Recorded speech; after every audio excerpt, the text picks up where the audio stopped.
Gage was born in Colorado in 1879. That was the year that Thomas Edison conducted his first successful test of the incandescent electric light bulb. He was born in Colorado.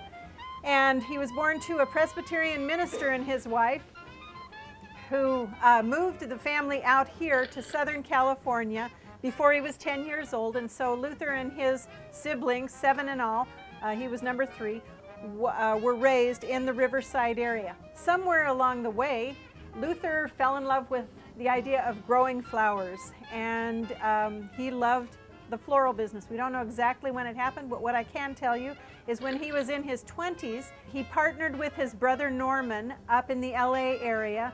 They grew flowers for the LA flower market and sold their they're mostly bulbs and seeds, some cut flowers, but mostly bulbs and seeds throughout the United States and throughout Europe. They were partnered with Armacost and Royston, who was major distributors of flowers and bulbs and seeds. Luther and, Luther said in a 1933 interview, he said that his first love in the flower world was the freesia. So that's what he started with. Gladiolus, anemone, and many other flowers he grew. He and his brother grew, as I said, up in the LA area. At one point, they were growing on Signal Hill. And back in the early part of the century, Signal Hill was full of flowers. That's a lot of people grew there. It sounds to me like you know what happened to Signal Hill. In 1921, oil was discovered on Signal Hill, and the flower growers who were up there in the LA area were kind of being pushed out.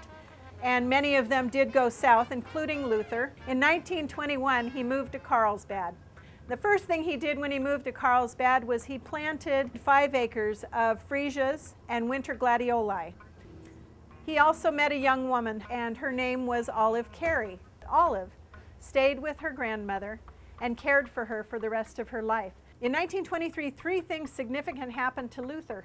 One of them is that he married Olive Carey in October of 1923, and their life begins. When he came to Carlsbad, that he brought with him seeds that were of this new flower called the ranunculus.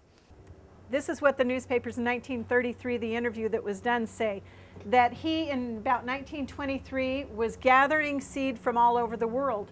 The superior strain of ranunculus that he got from a French scientist, the Eggleston strain from Australia, the Boulogne strain from Austria, crossed the varieties and recrossed, removing the worst, recrossing the best, is when he created what we know as the giant tecolote ranunculus.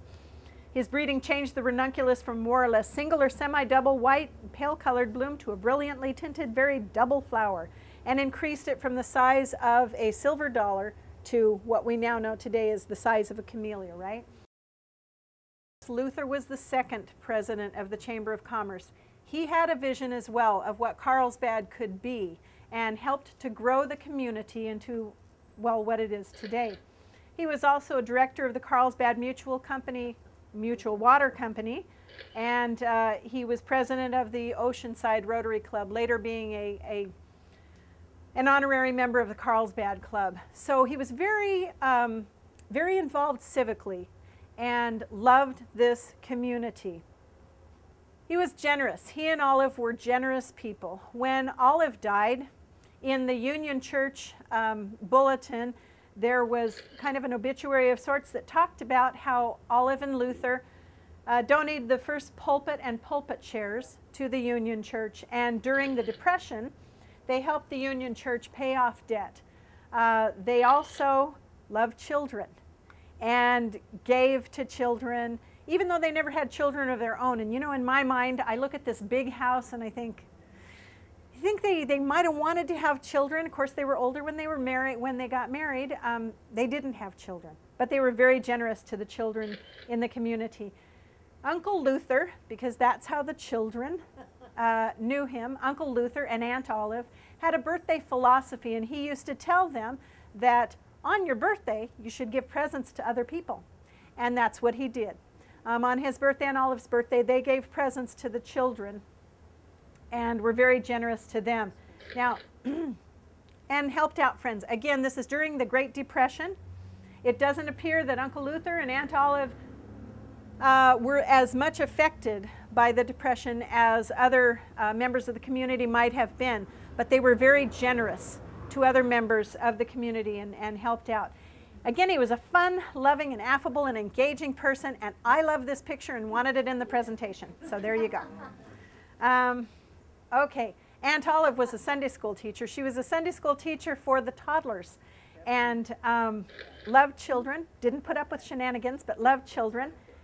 Joyce West Smith remembers when this was one Easter when Aunt Olive got little, I'm going to say it wrong, but ceramic kind of, or how do you say, artistic? Sugar. Okay, thank you. Made of sugar. Eggs hollowed out with little scenes from the life of Christ. Is that correct? And it's probably difficult to see in here, but in this picture, each one of the children is holding one of those. And again, this is during the Depression. These were very special things, very extra things that she did for the children. Again, I told you that last year I got to come out and interview some of these wonderful ladies. And this is a picture of Joyce West Smith when she was little, about 5 or 6, right? And sitting on the front porch of this house right here. Joyce has the doll with her today. It was very lovingly cared for all these years. Now the Gage house, here we are at the Gage house, and this is the Gage house as it looked way back in the day. That's actually right here where we're standing. Not a lot has changed. You've got the cantilevered balconies on either side. It's in the Monterey style. It was quite an edifice for its day. In fact, probably only dwarfed by the Twin Inns, just across the road here, but it dwarfed everything else around it. What I want you to notice as you go through tours, there will be tours of the Gage house, of course, right after this, and what I want you to notice are different things like the dining room, where a lot of people were entertained, including the garden editor of the Woman's Home Companion. Back in 1935, Grace Tabor came out here from New York to view gardens up and down in California, and she spent the day at Luther Gage's gardens, and then in the evening she came over here and had dinner with Luther and Olive Gage. Again, I want you to notice in the living room, it has the fireplace in there, and it says there were a lot of fireside chats and a lot of entertaining that went on in that room as well. There are a lot of neat old things in this house. As I said, some things have changed, but other things are as they were way back when.